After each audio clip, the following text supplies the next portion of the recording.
In the heart of the Wild West, one rancher's desperate plea, "My daughter needs a mother," led to a story no one could believe. For just $6, he brought home 3 Apache women, but what happened next changed all their lives forever. Don't forget to like, subscribe, and share, and tell me, where are you watching from? Let's get started. The desert sun beat down across the dry Arizona plains, stretching golden light over the endless horizon. Dust swirled like ghosts across the land, clinging to boots, coats, and the breath of every living soul who dared to call this place home. Among the rolling hills and whispering wind stood a man named Luke Carter, a rancher whose hands were hardened by years of work, and whose heart carried the weight of loss too deep to measure.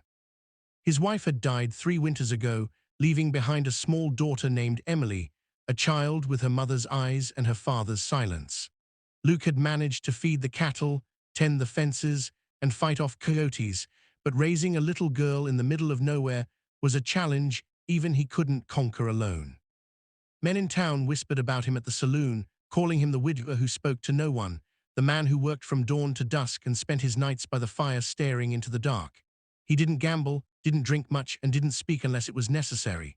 But one cold morning, he rode into town and posted something that shocked everyone, a note on the general store's wall that read, "My daughter needs a mother, willing to provide home, food, and safety, must be strong of heart." Some called it strange, others desperate, but Luke didn't care. He wasn't looking for love, he was looking for someone who could survive this land and raise Emily right. A week later, when no one in town answered his call, he rode toward the reservation beyond the ridge, where the Apache families lived under the harsh sun. He had traded with them before hides, horses, and grain, but this time he came with something heavier in his chest. He carried $6, a small fortune for a rancher who rarely saw silver. To the Apache elders, he made his plea, his voice quiet but firm. "My little girl needs a mother," he said, his hat in his hands. "I can offer food, land, and protection. I ask for one woman willing to live with me and raise her." The council was silent for a long time. Then one of the elders spoke. "You are asking not for a worker, but for a bond. You must treat her as a wife, not a servant." Luke nodded. He understood. What happened next was not something he had expected. 3 women stepped forward, each with her own story, her own reason.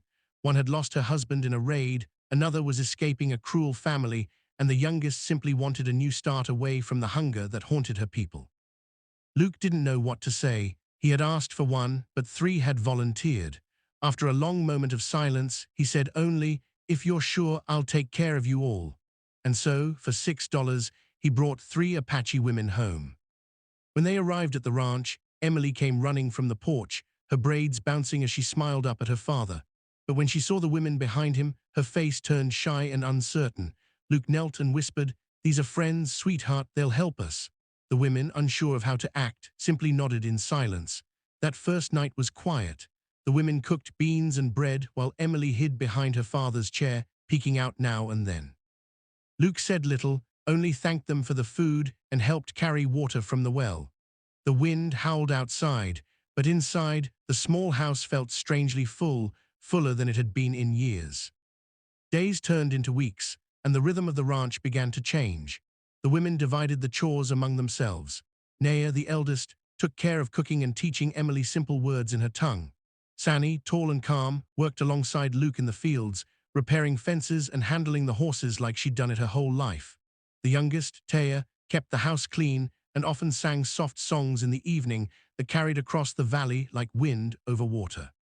Luke watched in silence, surprised by how easily they brought life back into his broken home. He never heard laughter inside those walls since his wife's death until now. But the town didn't see it that way. When Luke rode in for supplies, whispers followed him. "Bought himself wives," someone muttered. "3 of them," another said with a laugh.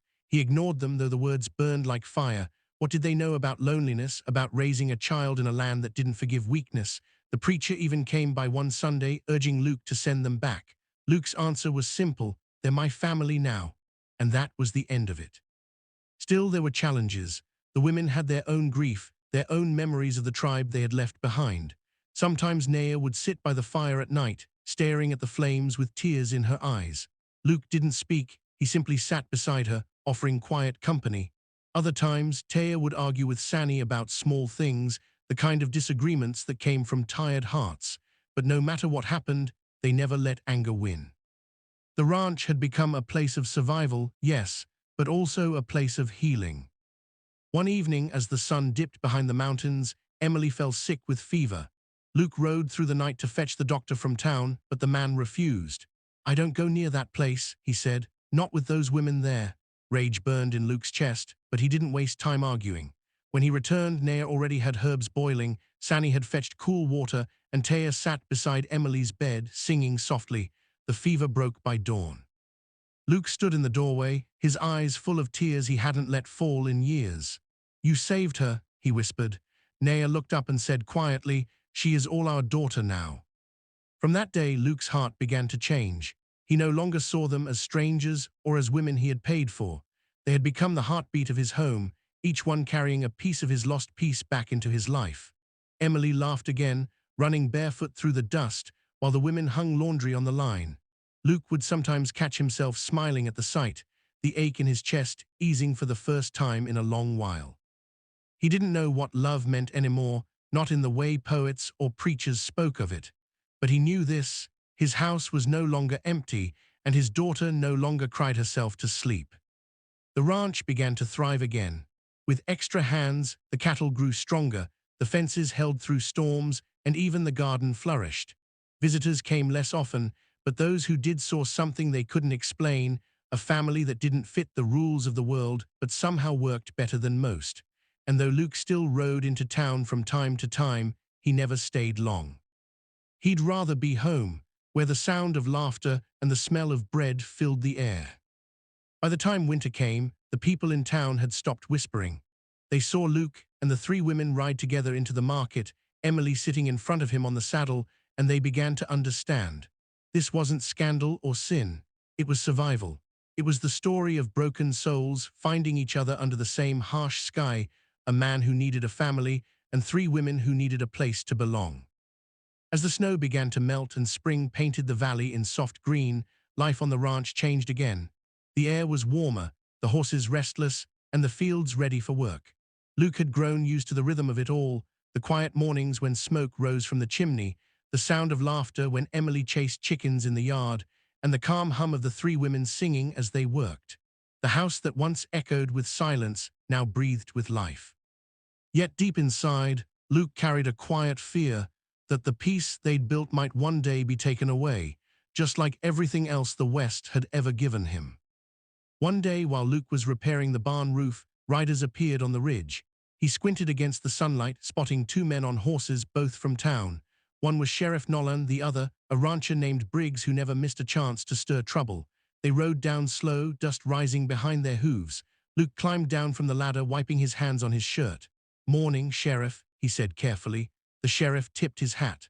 "Morning, Luke, we've had some complaints. Folks say you've been harboring Apache women out here. You know how people feel about that." Luke's jaw tightened. "They're my family," he said simply. Briggs snorted. "Family? You bought them, Carter. You can't just take 3 squaws and call it a home."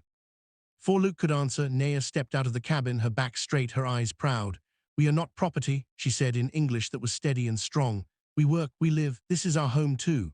The sheriff shifted uncomfortably, glancing between them. "Luke," he said quietly, "I don't want trouble, but there are men in town talking about taking matters into their own hands." Luke's voice turned cold. "If they ride here, they won't ride back." The sheriff studied him for a moment, then sighed. "I'll tell them to stay clear, but be careful, Luke. Folks don't forgive what they don't understand." They left. The air around the ranch felt heavier. For days afterward, Luke watched the horizon at dusk, half expecting riders to appear. The women noticed his tension but said nothing. Life went on, but with a quiet awareness that danger was never far. One night, as he sat by the fire sharpening his knife, Naya spoke softly. "You cannot fight every man in this land, but you can make them see your heart." Luke looked up.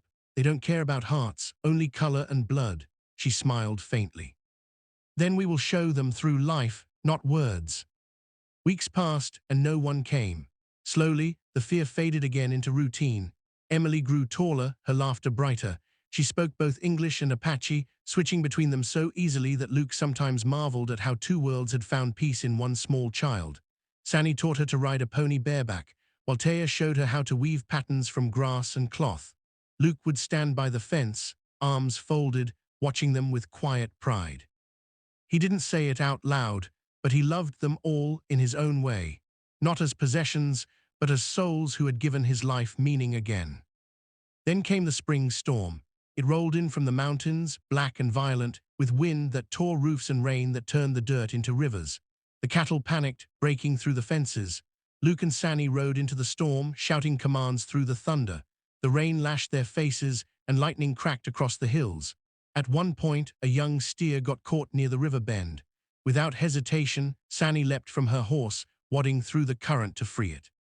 Luke shouted for her to come back, but she ignored him, fighting the raging water. She managed to free the animal, but as she turned, her foot slipped on the rocks. Luke reached for her too late. The river swallowed her whole. The storm ended by morning, but the ranch was quiet as a grave. For hours, they searched the banks until Naya found her still and pale, caught among the reeds downstream. They buried her under a mesquite tree overlooking the valley. Emily cried until her voice broke, and even Luke couldn't stop the tears that fell down his dirt-streaked face. That night, no one spoke. The house felt empty again, the laughter gone. Naya placed her hand on Luke's shoulder and whispered, "She died with courage." "That is how she would have wanted." Luke nodded, but inside he felt hollow. In the weeks that followed, time moved slow. The ranch needed repairs, and there was no choice but to keep going. Naya and Taya worked harder than ever, refusing to let the land fall apart. Emily often sat under the mesquite tree, leaving small wildflowers where Sanny rested. Sometimes Luke joined her, silent but grateful for the little girl's strength. The loss had carved something new inside them, not weakness, but unity. They weren't bound by blood or paper, but by pain shared and peace earned. Months later, when harvest came, the ranch looked stronger than it ever had. The crops stood tall, the barns rebuilt, and the cattle healthy. The town began to change its tune. People who once whispered now came to trade, their curiosity softened by time. They saw how Luke treated the women with respect, how Emily called them all Ma, and how laughter once again filled the air. Some still didn't approve, but others nodded quietly, realizing that this strange family had built something pure in a world full of cruelty. One morning, Luke received a letter from the county. It was an offer to buy his land, a large sum of money from a railroad company expanding west. He stared at it for a long time, then set it down. Naya looked at him across the table. "Will you take it?" she asked. Luke shook his head. "This land gave me a second chance. I won't sell it for all the gold in Texas." Taya smiled faintly. "Then we stay together." That night, under a blanket of stars, Luke sat outside with his daughter asleep beside him. The desert wind carried the scent of sage and rain. Naya and Taya sat nearby, their faces lit by the soft glow of the fire. Luke broke the silence at last. "When I came to the Apache camp that day, I thought I was buying help," he said quietly, "but I didn't buy anything. You gave me something I didn't even know I'd lost, a family." Naya smiled, her eyes gentle. "You gave us the same. You took us from the ashes and gave us life again." As dawn began to rise, painting the land gold and red, Luke looked over the horizon and realized how far they had come. The pain, the loss, the struggle, all of it had led to this quiet peace. He thought of Sanny and her courage, of Naya's wisdom, of Taya's songs, and of Emily's laughter echoing through the hills. The land that once felt cursed now felt alive, blessed by those who worked it with love and faith. Years later, when travelers passed through that valley, they often heard stories of the Carter Ranch, of the rancher who lived with Apache wives and raised a daughter between two worlds. Some called it scandal, others called it legend. But those who met them saw something different, a truth carved out of hardship and hope. A truth that in the wild heart of the West, family wasn't always about who you were born to, but who stood beside you when the storm came. And so the ranch stood, quiet and steady, long after the riders moved on and the world began to change. The fences aged, the grass grew tall, and generations later, the old house still looked out over the valley, where the wind carried the faint echo of an Apache song, a song of love, loss, and the promise of a home built not by blood, but by choice.